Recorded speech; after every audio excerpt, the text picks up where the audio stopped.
everybody. Thanks for tuning in to another Bitter Truth weekly forecast. I'm here with my matted hair and my hoodie, ready to talk about some of my interpretations for this week. So I always like to start with saying that I use the Western Tropical System. So there's that. Yeah, and again, the Bitter Truth weekly forecast, these are just my interpretations of the astrology. I'm not too much into prediction or accuracy with the predictions. It's more about just how I think that we could use these energies the best way, or what I see coming. So keep that in mind. Okay, so let's get into this week. So I'm going to be looking at the week of April 18th through April 24th of 2022. So this is actually we're really going to be wrapping up Aries season, and Taurus season is going to start this week. So it's going to be a Taurus heavy week. It just is. Mercury, I notice, is going to be kind of the most influential planet this week.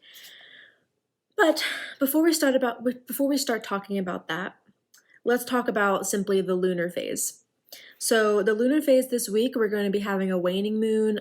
We just finished up with the full moon in Libra that happened on last Saturday. So now this is called the application phase. I like to call it the application phase. It's the disseminating moon, it's the waning moon, so we're losing light now. But before we completely get into the dark moon, this week is kind of about, okay, how are we applying that information? How are we applying the insight and the answers that we got during the full moon week? How are we now moving forward with those newfound ideas, tools, or information?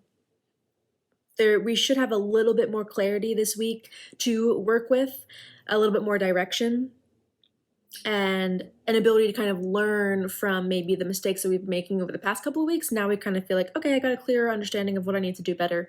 Let's go and try that now. That's what this week kind of looks like in terms of the lunar phase. Now, if we get into the weekly highlights. Okay, so before we actually begin Taurus season, we're going to wrap up our transit with the Sun in Aries. Basically, the last aspect that the Sun in Aries will make is a square to Pluto. So, yay, buckle up. What this means, to me, the transiting Sun is very much about shining a spotlight on an area of life, or shining a spotlight on a planet and what that planet kind of represents, what kind of human experience that planet is representing for us. The Sun will kind of shine a light on that, and it will invigorate that. It'll bring that idea or that area of life or this planet, it'll bring it back to life. It will, send its energy that way. It'll energize it. With Aries, an Aries Sun squaring a Capricorn Pluto. That's what's happening this week. We experienced a little bit of the energy last week when Mercury squared Pluto, so we kind of were getting a lot of information, maybe dark information, maybe information that made us feel even more aware and therefore powerful in our situations, but it could also just be information that we were receiving or conversations we were having that were maybe a little bit dark or uncomfortable to have. Now we're going to be dealing with the Sun energy squaring this Pluto. So what that looks like to me is individual will versus a dominating established power. We're trying to find the strength, Sun, find the pride, that would be the Sun, trying to find that pride in order to overcome our own kind of darker behaviors, more toxic behaviors, or the toxic behaviors of other people that we've been experiencing, and trying to find that strength within to defeat those, overcome the compulsions that we have towards bad habits, damaging habits, that kind of thing. This is going to be about confronting our darker side, right? Confronting the subconscious errors that we make all the time, confronting the self-sabotage that we go through on a day-to-day basis, or just like within our lives. How are we sabotaging ourselves, and why? And the Sun being the very vital energy that it is, it's going to help us kind of have the strength and the courage to confront those things and possibly defeat them, or just look at them. It's going to shine that spotlight right on them. So we're going to have to look at them. The way this differs from when Mercury squared Pluto that we just went through, Mercury is very much objective information. It's external stimuli that we then consume and process through whatever filter we have, whatever our Mercury filter is. When Mercury is in Aries, the filter is much more assertive, aggressive, motivating, not angsty, but more. Aries is very much willing to fight for what it thinks is right or what it thinks it deserves. So that would be the filter of processing that information that we got last week. But this week it's the sun. So it's not so much the information. We already have the information. Now we have to embody Aries, which is bravery, embodying courage, embodying a certain level of assertiveness to defeat those things, those dark things that we learned about last week. Another way this can play out is, again, Aries is very courageous. So, and Pluto, especially Pluto and Capricorn, can look like kind of corrupt authority, corrupt power, corrupt traditions. So Aries then can give us the bravery and the courage to defeat these corrupt forces in our lives, right? So that's kind of what's going on in the beginning of the week, right up Monday, essentially, Sunday, Monday, Tuesday, this area. So watch out for that. Now I want to get into a little bit just talking about Taurus season in general. This is going to be the first week of Taurus. We're moving into a new sign. For us here in the States, it's very much the peak of spring.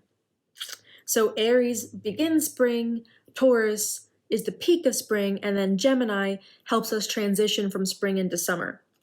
So we're moving into the middle of spring, the dead of spring, the peak of spring, and Taurus is very much about abundance, and everything is alive, everything is blooming, everything is growing. And there's a lot of appreciation that comes in with Taurus. There's a lot of appreciating the solid ground beneath our feet and what's taking place there. Paying attention to it, being grateful, but yes, that's Taurus. Taurus is very patient sign, it's a very sturdy sign, stable. So Taurus season usually comes in and helps us stabilize, ground ourselves, simplify our lives so we can pay attention to what we actually can control. It's very simplistic. So Taurus is very much about preserving energy, conserving energy. So it's very much about knowing its own boundaries. Like, okay, I know that I have this much energy and I'm not going past that for anybody. So Taurus season really helps us, again, value our time, value our energy, value our skill sets, that kind of thing. So we'll be focusing on this energy then for the next 4 weeks or so into like the middle of May. So usually what will happen is like Pisces season, you could have seen, because Pisces season is very much the transition from winter into spring. So that's where you could see some of the changes happening from one 3-month period to the next. Aries season was when everything got going, right? You were changing throughout Pisces season. Now you're starting that new thing in Aries season. Taurus season is the new normal, essentially. All the fixed seasons, Taurus, Leo, Aquarius, Scorpio, they represent the new normal of the next 3-month period, if this is making sense at all. So Taurus season is kind of where we're settling into the new things that we started in Aries season. We're kind of settling into them. It's making more sense. We kind of know where we're at more. We know what we're doing. We know how to do it a bit more. So you can expect that for this energy. And then, of course, when we transition to Gemini season, that's when like a lot of changes will be happening. Everything will be up in the air again. And then a whole new cycle will start in Cancer season. That's kind of how I go through the seasons. So that's that. That's Taurus season for you, and we'll get more into Taurus like as we go along. As the next 4 weeks pass us, there's a lot that's gonna happen. So we'll talk about it. Another thing happening this week: Mercury in Taurus will be conjuncting North Node in Taurus. What does this look like?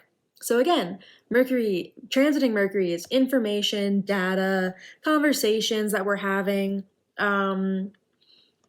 Yes, North Node is it's a very aggravating energy. It's like pulling us towards something. It's like there's not much control over that. It's just pulling us towards it because it's almost like we need to learn this lesson whether we are ready or not, and we're going to be pulled towards it no matter what. So when Mercury comes into an alignment with this North Node energy, it's very much another transit of crucial information coming up. Super important conversations being had. Answers, answers to our questions, certain insights, certain exposure to new stimuli that could really change the course of what we've been doing, what we've been trying to do, the path that we've been on. It could also be solidifying the new path that we have started. Right. So there could be just a really big emphasis on purpose and meaning and kind of locking in to a certain mindset or to a certain way of thinking or information that you're really locking in and having that kind of solidify the meaning for you of the purpose, the path that you're on, the journey that you're on, and what it's going to take to get there. That could be happening. The only thing about Mercury North Node is because, like I said, North Node is an aggravating energy. It can be irritating, and so we also refer to the North Node as the dragon's head. So it's therefore very hungry. It's a hungry energy. It's never satisfied because it's just the head. There's no processing really, or digesting rather, I should say. It's just eating, just consuming. So with Mercury then conjunct this North Node this next week, it could feel like this intense need to consume information, and we might need to figure out a way to scale that back to not get overwhelmed by everything that we're hearing or everything that's going on. We don't want to, again, because it's in Taurus, we don't want to exhaust our mental abilities. Okay. Last thing I want to talk about today before I let you guys go. Mercury will be squaring Saturn. What does this mean? So Saturn is the planet of discipline, authority, hard work, dedication. I said discipline already. Just long-term commitment. So when Mercury and Saturn come together in any kind of aspect, it's going to be information and mindsets that we kind of commit ourselves to for the long term. It's very much about, again, discipline. When Mercury can sometimes want to gather information and data, Saturn will come in and be like, is all of this useful? Is all of this relevant? Mercury, Saturn really helps us understand the consequences. It gives us all the information we need to be very much aware of what to expect, what outcomes, what results we might expect from our decisions, essentially. So this could be helping us kind of strategize better. Saturn is in Aquarius, so this has been a lot about building a elevated future, building an aspirational future for ourselves. And so Mercury in Taurus, making a square to Saturn in Aquarius, could be like, okay, so what is the step-by-step process? Like, how am I actually going to get this done? What small project can I accomplish today that will get me to that place that I want to be? It's very much about managing our expectations with Mercury, Saturn. So yes, I would say that this aspect is going to be very helpful in trying to create a sustainable plan of action, a sustainable goal, and something that we can really stay motivated to commit ourselves to for not just like the rest of the year, but also for the next like several years. Yeah. So those are the main weekly events of this week, the main themes of this week that I really wanted to cover. Like I said, it's a very Taurus heavy week. We're beginning the time of year where it's very much about appreciating what is valuable and prioritizing what is valuable.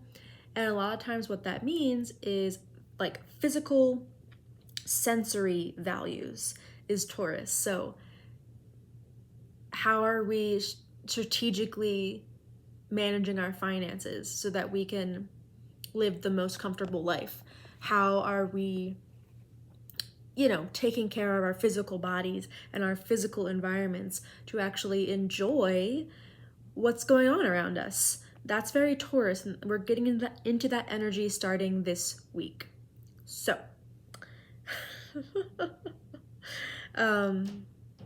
thank you for listening. Thank you for watching. I hope you have a good first Taurus week or first week of Taurus season. And I hope to see you here again for next week's Bitter Truth forecast. Thank you for showing up. And if you have any other questions about who I am, my approach to astrology, what I do, who I be, you can go to my website, ladybittersastrology.com. I do offer natal chart readings there if you want a more personalized understanding of how all of this is working out for you. And okay, see you next time.